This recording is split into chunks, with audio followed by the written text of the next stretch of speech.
Assalamualaikum guys, welcome back. Terkejut juga bila kata aku tengok berita hari ni yang melibatkan Presiden muda iaitu Yang Berhormat Syed Saddiq. Aku tak adalah nak kata aku follow sangat kes Mamat ni, tapi aku tahulah yang dia ada proceeding berkenaan dengan kes pecah amanah. Tiba-tiba hari ni media update mengatakan bahawa mahkamah dah pun mendapati Syed Saddiq ni bersalah dan dia telah pun dijatuhkan hukuman penjara selama 7 tahun, 10 juta ringgit duit denda dan juga 2 kali sebatan untuk 4 pertuduhan pengubahan wang haram dan juga pecah amanah. Kalau Syed Saddiq tak berjaya untuk bayar denda sebanyak 10 juta ringgit tu, bermakna dia kena tambah lagi masa duduk dekat dalam lockup tu selama 4 tahun lagi. Maksudnya by the time dia settle hukuman dia tu, dia dah pun masuk 4 series. Mungkin masih muda lagi tapi sayang 10 tahun yang terbuang. Apapun untuk mereka yang mungkin tak tahu ataupun yang blur-blur kenapa Syed Saddiq nak kena masuk ke dalam ni semua kan, makanya aku nak breakdown dekat korang 4 pertuduhan yang telah pun disabitkan oleh mahkamah. Ikutkan fakta yang dikongsikan oleh media, katanya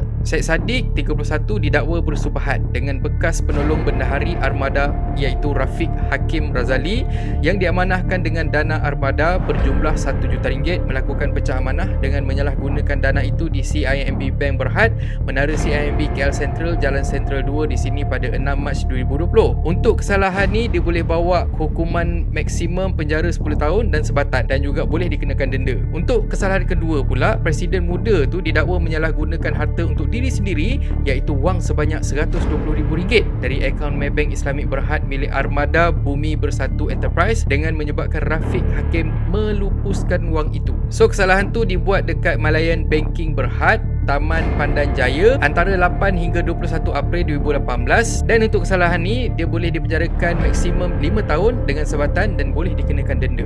Dan untuk 2 lagi pertuduhan, tadi dah 2 pertuduhan, ini tambah lagi 2 pertuduhan, membabitkan diri dalam aktiviti pengubahan wang haram iaitu memindahkan wang masing-masing RM50,000 dari akaun Maybank ke amanah saham Bumi Putra miliknya yang adalah hasil dari aktiviti haram. So maksudnya RM100,000 dimasukkan ke dalam ASB dia. Dan untuk kesalahan tu dia boleh berdepan hukuman maksimum penjara 15 tahun dan denda 5 kali ganda jumlah atau hasil aktiviti haram jika sabit kesalahan. Dan Syed Saddiq ada bagi sikit ucapan selepas perbicaraan tu ataupun keputusan didengarkan dan ini kata Syed Saddiq. Saya perlu terima kritikan dengan hati yang terbuka. Sama saja seperti saya perlu terima keputusan Mahkamah Tinggi dan Hakim pada hari ini. Kerana saya tidak boleh membezakan diri saya dengan mana-mana rakyat lain yang turut diadili di dalam mahkamah. Sebab itu saya nak membersihkan nama saya di dalam mahkamah. Keputusan hari ini bukanlah keputusan yang mudah untuk ditelan, iaitu keputusan di mana disabitkan walaupun kita dapat stay of execution and conviction, tapi saya perlu rayu ke peringkat mahkamah rayuan. Saya terima seadanya. To become a good leader Malaysia, you must be whiter than white. So kiranya Syed Saddiq dia masih lagi boleh hantar rayuan lah, dan aku difahamkan yang dia akan filekan rayuan ni petang ni. Untuk rayuan ni dia minta mahkamah untuk ringankan hukuman dia, termasuk waive ataupun batalkan hukuman sebat yang dah pun dijatuhkan dekat dia.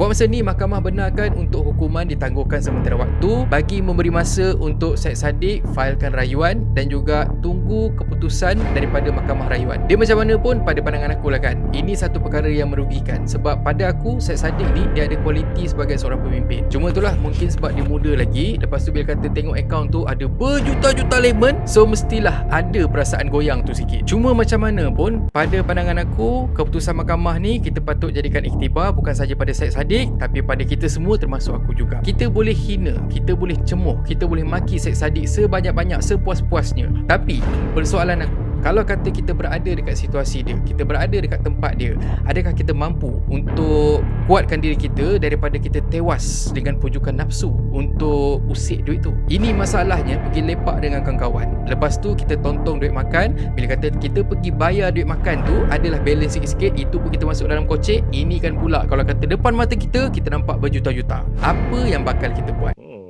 Okay.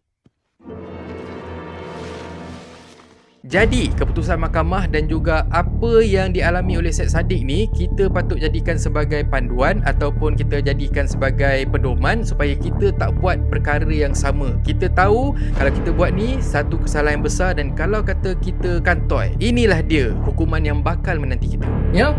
Jadi aku doakan semoga kita semua dijauhkan daripada benda-benda ni semua. Dan benda ni aku kena breakdown juga. Untuk pembaris, aku bukan backup Syed Saddiq, tapi aku nak korang faham sifat manusia dan kita kena faham setiap perbuatan pasti akan ada balasan. Kalau bukan dekat dunia, dekat akhirat. Maksudnya macam mana pun tetap kena hadap. Okay, aku minta maaf pada korang semua sebabnya dalam previous video aku sebelum ni, bila kata aku tak cakap terang apa benda yang aku cakap, diorang dah salah faham. Jadinya untuk majoriti daripada korang, tak apalah, korang boleh faham apa aku cakap. Cumanya ada minoriti yang sejenis pembaris yang aku kena breakdown pula lepas aku dah buih-buih cakap benda semua kan, diorang still tak faham. Jadinya aku kena cakap macam tu lah. Apapun, kita tunggu je lah keputusan Mahkamah Rayuan sama ada kes ni ataupun apa yang dirayu oleh Syed Saddiq ni diterima oleh Mahkamah Rayuan, ataupun manalah tahu kan, kalau kata tiba-tiba Syed Saddiq ni dia jadi macam ada seorang tu, dia lepas tanpa dia bebas, digantung tak bertali,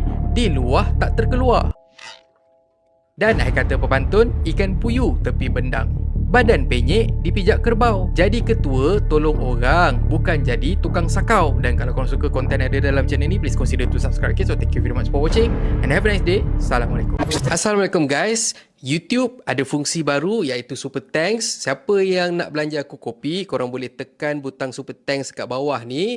Korang belanja aku RM6 je. Anyway, terima kasih sangat-sangat untuk sokongan korang. Assalamualaikum. Barang yang mahal, sini orang, bang!